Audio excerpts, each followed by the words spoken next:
যেখান থেকে কম্পিটিটিভ এক্সামে সবচেয়ে বেশি প্রশ্ন হয়, যে সমাসের যে পার্টগুলো, তার মধ্যে একটা হচ্ছে কর্মধারয় সমাস, একটা হচ্ছে অব্যয়ভাব সমাস। আচ্ছা, আমরা অব্যয়ভাব সমাস আলোচনা করব। আগে একটু বলে রাখি, অব্যয়ভাব সমাসে পূর্ব পদের অর্থ প্রাধান্য পাবে। কোন পদের অর্থ প্রাধান্য পাবে? পূর্ব পদের অর্থ প্রাধান্য পাবে। এক্ষেত্রে আমরা অব্যয়ভাব সমাস শুরু করার আগে আমাদের কিছু ইম্পর্টেন্ট টপিক নোট করতে হবে। ওকে, তোমরা এগুলো নোট করবা। উপসর্গ বিষয়টা আগে একটু বুঝো। অব্যয়ভাব সমাসে, আগামীটা বুঝে নিচ থেকে বুঝাই। অব্যয়ভাব সমাসে উপসর্গ বা যথা উল্লেখ থাকবে। আমি কি বলছি? উপসর্গ কিংবা যথা উল্লেখ থাকবে। যথাটা বিষয়টা কি, এটা একটু পরে এক্সাম্পল থেকে বুঝাবো। দেখো, উপসর্গ তো তোমাকে চিনতে হবে। উপসর্গ না চিনলে তুমি অব্যয়ভাব সমাস পারবা না। আমরা তৎপুরুষ সমাস আলোচনা করার সময় বলছিলাম কি, বিভক্তি না বুঝলে তুমি তৎপুরুষ সমাস যেমন বুঝতে পারবে না, এট দ্য সেম উপসর্গ যদি তুমি না চিনো, অব্যয়ভাব সমাস চিনতে পারবে না। সুতরাং যারা উপসর্গ জানো না, বুঝো না, তারা চেষ্টা করবে তোমাদের বই থেকে উপসর্গটা বিষয়টা বুঝে নেওয়ার জন্য। আচ্ছা দেখো, উপসর্গ তাহলে এখানে কি বললাম? উপসর্গ যথা উল্লেখ থাকবে। আর উপসর্গ এক প্রকার অব্যয়। অব্যয়, অব্যয় মানে কি দেখো, যা অপরিবর্তনীয়, যেগুলো কি করা যায় না, পরিবর্তন করা যায় না। মানে যে পদগুলো তুমি লিঙ্গান্তর করতে পারবা না, মানে স্ত্রীলিঙ্গ পুল্লিঙ্গ করতে পারবা না, যেগুলোকে এক বচন বহু বচন করতে পারবা না, ওকে, এগুলোকে কি বলা হয়? অব্যয় বলা হয়। যেমন দেখো, এবং, যেগুলোর সাথে কখনো তুমি একটা বিভক্তি যুক্ত করতে পারবা না।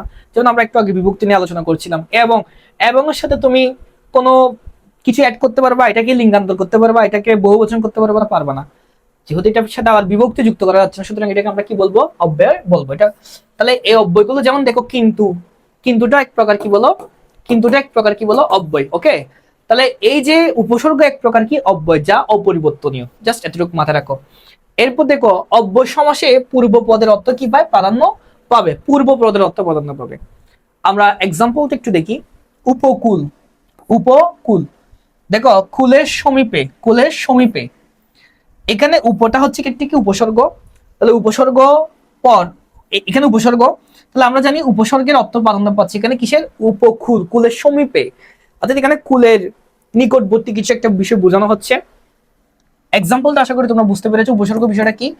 যারা উপসর্গ জানো না, তারা উপসর্গ অবশ্যই জানতে হবে, না বুঝতে তুমি এই পাঠটি, এই আলোচনাটি বুঝতে পারবে না। ওকে, আচ্ছা, এই যে বললাম উপসর্গ এক প্রকার অব্যয়, যা পরিবর্তনীয়। যেমন দেখো, উপশব্দটা কিন্তু পদটা হচ্ছে কি একটা উপসর্গ। যেমন দেখো, অনুগমন, অনুটা একটি কি উপসর্গ। যেমন দেখো, আমরা বলি না পাতি লেবু, পাতি নেতা, এই পাতিটা হচ্ছে কি বলে? একটা উপসর্গ। ওকে, এগুলো আরো অনেক রয়েছে, ঠিক আছে। যেমন ইতি রয়েছে, ঠিক আছে, তারপরে আ রয়েছে, অ রয়েছে, এগুলো অনেকগুলো উপসর্গ রয়েছে। যেমন খাঁটি বাংলা উপসর্গ রয়েছে তোমার 21টি, তারপরে তুমি সংস্কৃত উপসর্গ পাবা, এরপর ফার্সি উপসর্গ রয়েছে 10টি, আরবি উপসর্গ রয়েছে 4টি, ঠিক আছে। এরপর হিন্দি উর্দু রয়েছে 1টি, এগুলো রয়েছে। আর সংস্কৃত উপসর্গ রয়েছে। যাই হোক, এগুলো উপসর্গগুলো যারা জানো না, তারা একটু উপসর্গটা দেখে নিবা, তাহলে ক্লাসটা বুঝতে তোমার কাছে সহজ মনে হবে।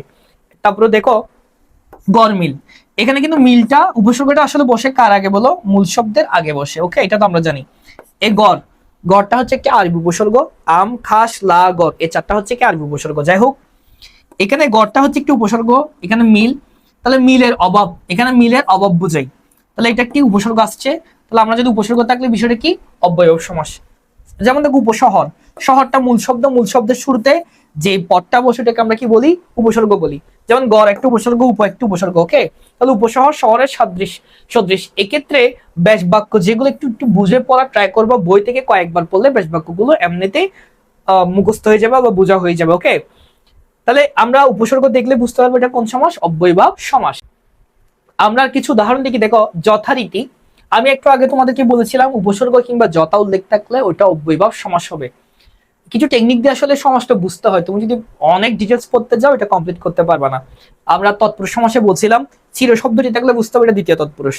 আর একটা বলছিলাম পাল, জুত, গণ, তারপরে বৃন্দ, এ ধরনের বিষয়গুলো থাকলে, পদগুলো থাকলে শেষে সমষ্টিবাচক, এগুলো ষষ্ঠী তৎপুরুষ হয়। আচ্ছা, যাই হোক, যথা থাকলে বুঝতে হবে এটা কি? অব্যয়ভাব সমাস। এবং উপসর্গ থাকলে বুঝতে হবে অব্যয়ভাব সমাস। উপসর্গ, উপসর্গ বা যথা থাকলে বুঝতে হবে এটা কি বলো? অব্যয়ভাব সমাস হবে। দেখো, অনুগমন, এখানে গমনটা হচ্ছে, এখানে একটু বিষয় বলি, যথারীতি মানে কি? রীতিকে অতিক্রম করে যায়। এখন তোমার প্রশ্ন হতে পারে, ভাইয়া এই বেশ বাক্যটা আমি কিভাবে বুঝবো? এগুলো আসলে নিজে কয়েকবার যদি প্র্যাকটিস করে বারবার পরে বিষয়টা মুখস্থ হয়ে যাবে। আর পরীক্ষার হলে, পরীক্ষায় আসলে তুমি যত কম্পিটিটিভ এক্সাম দেখো, মোস্ট কমন আমরা যেগুলো পড়াচ্ছি কিংবা তোমার বইয়ে যা আছে ওইগুলো থেকে প্রশ্ন হয়, এর বাইরে থেকে আসমান থেকে নামিয়ে কোনো প্রশ্ন করবে না। অনুগমন, এখানে অনুটা একটি কি উপসর্গ, গমন হচ্ছে মূল শব্দ, মূল শব্দ শুরুতে বসছে, এটা উপসর্গ। এটার মিন, এটাকে বাংলা আমরা কিভাবে পশ্চাৎ গমন পাই। হররোজ, এটা হরটা একটা উপসর্গ। এরপর দেখো রোজ মূল শব্দ, তাহলে এটা মানে কি হররোজ বলতে বোঝায় রোজ রোজ বলে, ঠিক আছে, আমরা বলি না। নিরামিষ, দেখো এখানে নিটা হচ্ছে একটি কি উপসর্গ, ওকে, এটা হচ্ছে একটা ফার্স্ট উপসর্গ। নিরামিষ মানে কি বলো, আমিষের অভাব অর্থে ব্যবহৃত হয়েছে, এই উপসর্গটি এখানে কি অর্থে ব্যবহৃত হয়েছে, অভাব অর্থে ব্যবহৃত হয়েছে। আপাদ মস্তক, দেখো আপাদ মস্তক মানে কি আসলে পা থেকে মাথা পর্যন্ত বুঝাতে এখানে আ উপসর্গটি এসেছে। আ একটি কি বলো উপসর্গ। আমৃত্যু মানে কি মৃত্যু পর্যন্ত, এখানে আয়ের মিনিং হচ্ছে কি জানো পর্যন্ত, যেমন আপাত মস্তকের বাংলা আমরা কি পাই, পা থেকে মাথা পর্যন্ত। আমৃত্যু মানে কি মৃত্যু পর্যন্ত, অর্থাৎ এখানে এই আ উপসর্গটি পর্যন্ত শব্দটির অর্থ দিচ্ছে। এরপর দেখো আনত, বাট এখানে আনত বলতে ঈষৎ নত মানে কম নত বোঝায়।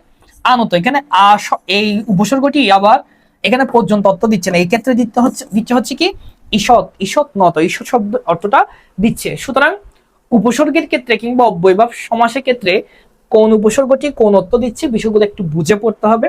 যদি তোমরা উপসর্গটা ভালো করে বুঝতে পারো তাহলে এই অব্যয়ভাব সমাসটা দ্রুত ক্যাচ করতে পারবা। তুমি যদি উপসর্গ চিনতে পারো তাহলে তোমার জন্য অব্যয়ভাব সমাস সহজ হয়ে যাবে, অর্থাৎ উপসর্গ দেখলে বুঝতে পারবে এটা কোন সমাস বলো, অব্যয়ভাব সমাস।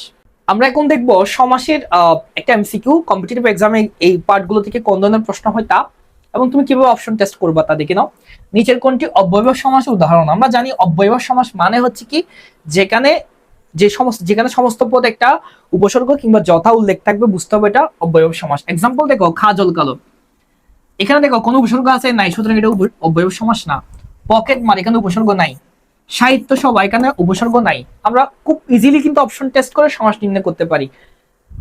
দেখো উপগ্রহ, এখানে উপসর্গ কোনটা বলো, উপটা হচ্ছে একটা কি উপসর্গ, যেহেতু আমি উপসর্গ পেয়ে গেছি সুতরাং এটা হচ্ছে কি সমাস, অব্যয়ভাব সমাস।